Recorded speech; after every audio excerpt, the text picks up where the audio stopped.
Last উইকেন্ডে পড়ন্ত বিকেলে সূর্য ধরতে গেছিলাম গড়ের মাঠ থেকে গঙ্গার ঘাট।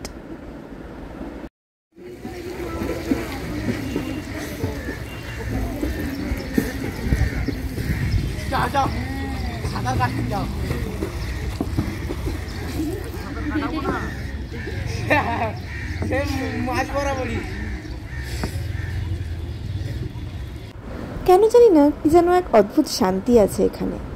সময় ফুরিয়ে যাবে কিন্তু এখানে বসে থাকার ইচ্ছে ফোরাবে না। এই র্যাট রেস থেকে নিজের জন্য দুদণ্ড সময় নিয়ে কখনো কি বসে দেখেছেন ময়দানের অফুরন্ত সবুজে? হয়তো হাতে এক কাপ চা, একটা আইসক্রিম কিংবা প্রিয় মানুষের হাতটা নিয়ে। প্রচণ্ড ব্যস্ত শহরটার মধ্যে যেন সময় থমকে যায়, আর থাকেন শুধু আপনি আর নির্বিকারে ঘাস খায় মহিনের ঘোড়াগুলো। জুতোটা খুলে নরম ঘাসের ওপর পাটা রাখতেই যেন ফিরে যাবেন ছেলেবেলার সেই কোনো এক রবিবারে। এই এক ফালি সুখ পেতে পকেট গড়ের মাঠ হলেও এই গড়ের মাঠে জায়গা হয় সকলের। কিংবা কখনো ইচ্ছে করে না এই জীবনযুদ্ধের বাইরে গিয়ে নতুন কোনো গল্প হোক, মনের নদীর তল খুঁজে পেতে এই জলের ধারে খানিক বসা যাক। হয়তো জীবনতরীর মাঝিরও দুদণ্ড বিশ্রাম দরকার। এই কঠিন ঝড়ে হাল টেনে হয়তো হাল খারাপ তারও।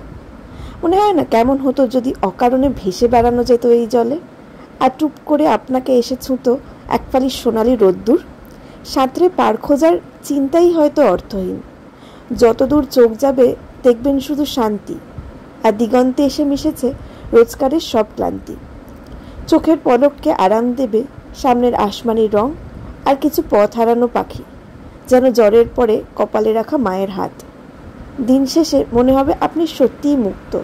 হয়তো নতুন করে আবারও ভালোবেসে ফেলবেন জীবনটাকে কিংবা নিজেকে।